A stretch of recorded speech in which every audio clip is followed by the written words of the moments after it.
is. There is the burnt up valve.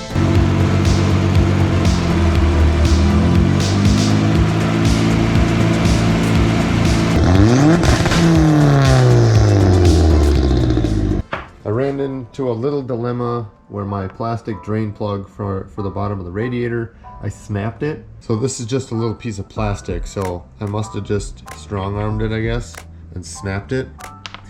So then I went and tried to do any other little piece that I could that was about the same thread pitch, and then finally just tapped it out bigger so I could go with a bigger bolt.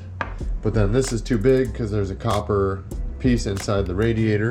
So then I went to Runnings and picked up just a cheap bolt. It's like 43 cents, but then I needed a spacer because this is the shortest bolt they had, and it needs to be like that big. So I'm like, what can I do? Maybe just add a nut on it. I'm gonna thread it in there and see if that's gonna work. Just gently by hand. And then I'll probably JB weld this in here. There's other ways to drain that with other lines and stuff, where I could just pull the main hose off the bottom. So I'm not super concerned about how I would drain it in the future. Eventually I plan on swapping out this plastic top radiator for an aluminum core, so it's like a little bit fatter, can fit a lot more coolant in there to keep the engine at a safe operable temperature. So yeah, I'm gonna test fit this real quick, see if it's gonna work, and then go ahead and JB weld it in there so it doesn't leak. Intake's in, all the top end is back in, and the turbo side is all plumbed and ready to go. So we're gonna stick the compression tester in probably 1, 2, 3, then 4 again, and it will pop up some numbers back up on the board. I erased the original numbers, but I'll flash kind of a screen up here so you can see that, and then I'll show you the after in just a minute.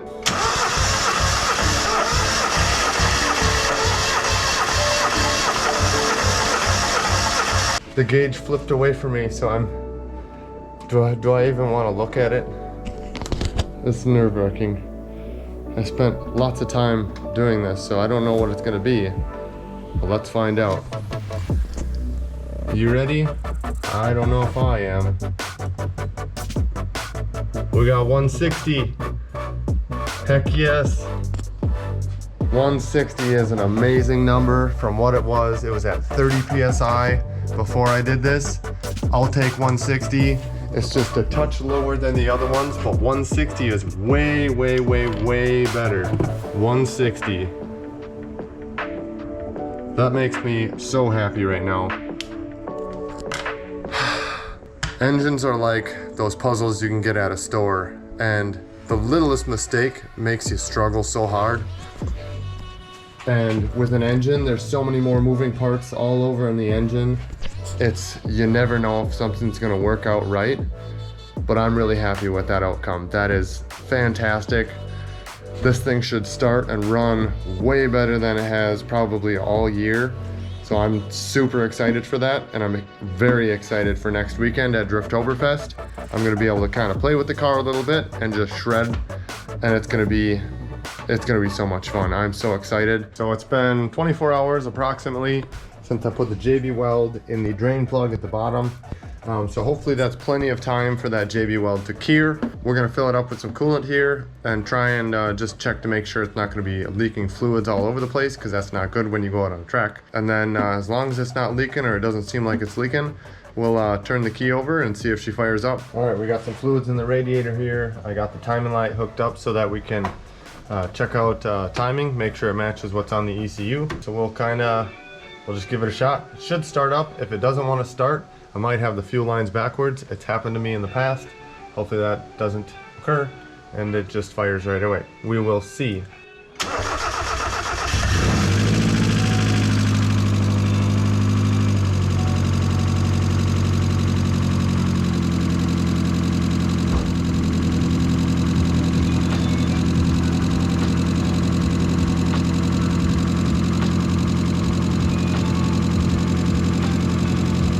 that start went pretty well. There's a little bit of ticking coming from the valve train area. I just checked the oil and it was like half full. So it settled quite a bit. It pulled the oil through the whole system. I had the drain plug out and the filter off for like a week and a half.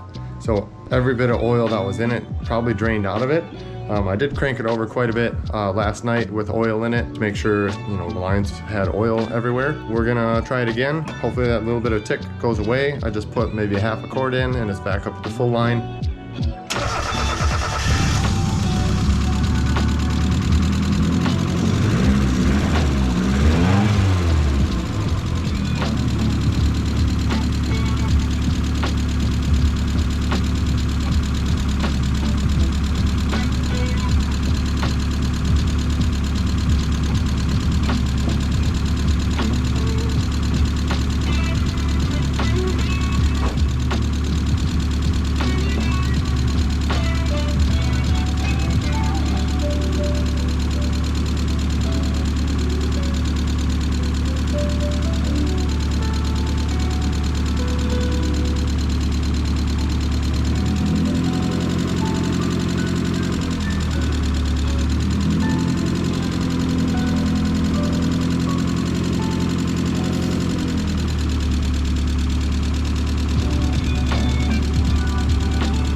So now that it's warmed up, it's fully heat cycled, the fan's turned on.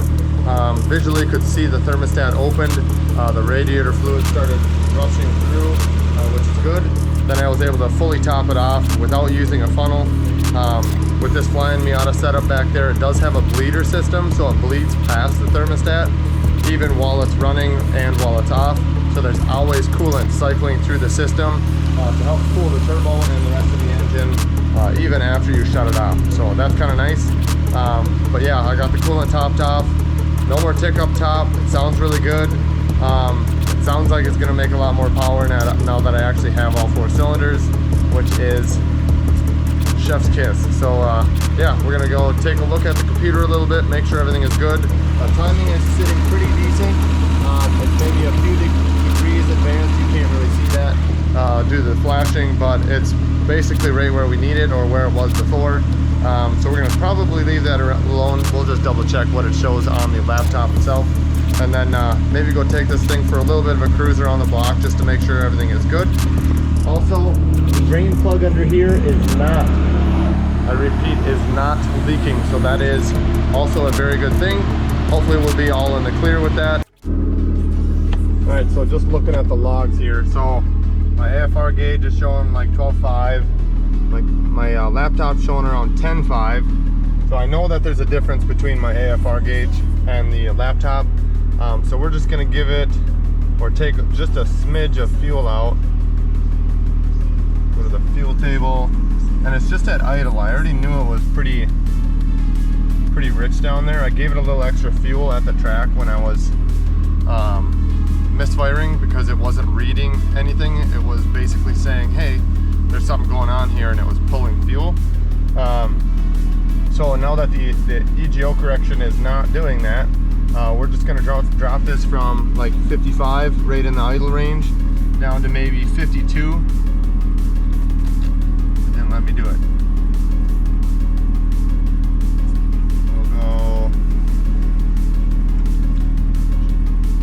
Type it. No, it's not letting me do it. Let's see.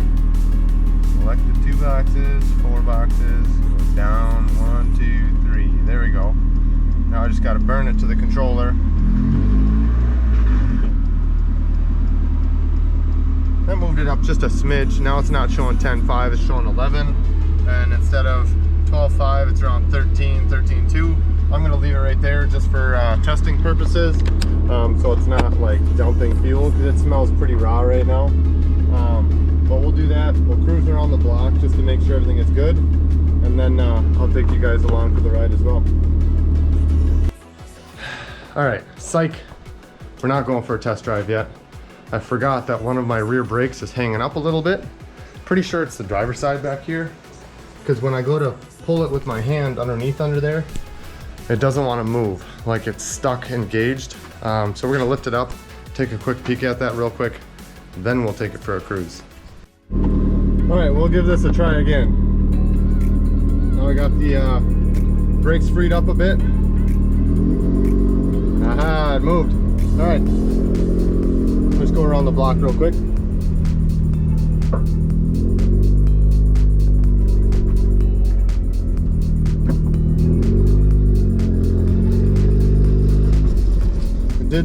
I checked the coolant again. It did need just a smidge more. It drank a little bit, just to pull everything down once it got heat cycled. So yeah.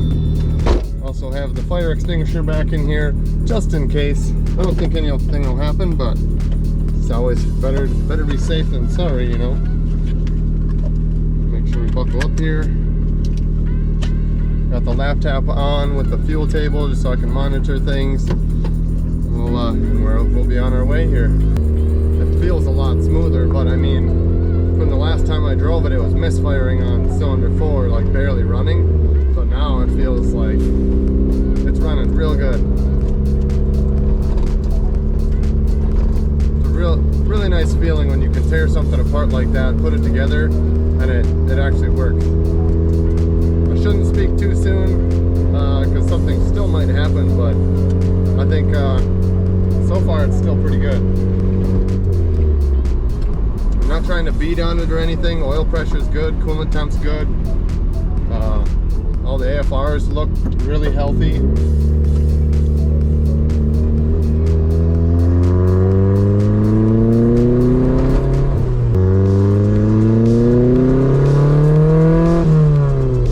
Oh, 2 pounds. It feels way stronger, just way stronger.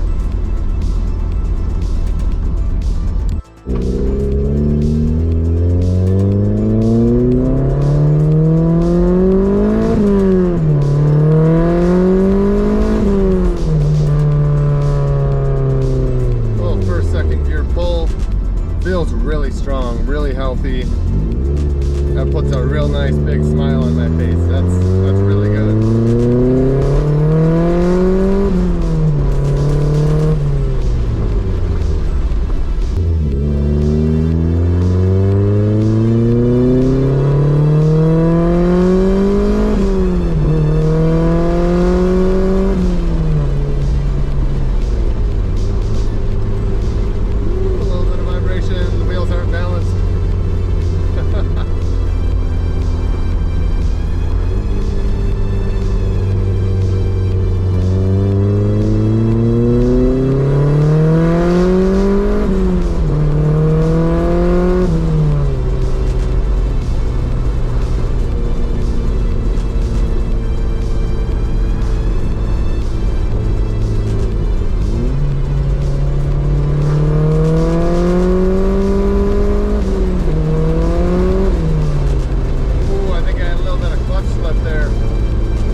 There's clearly a lot more torque now that I have a fourth cylinder.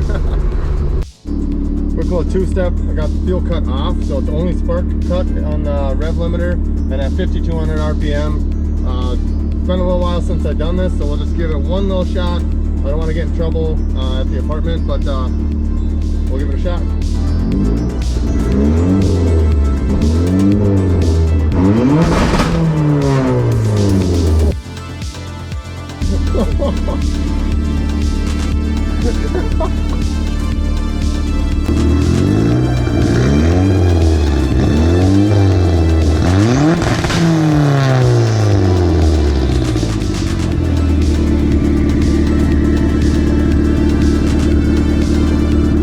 The replacement job is now done.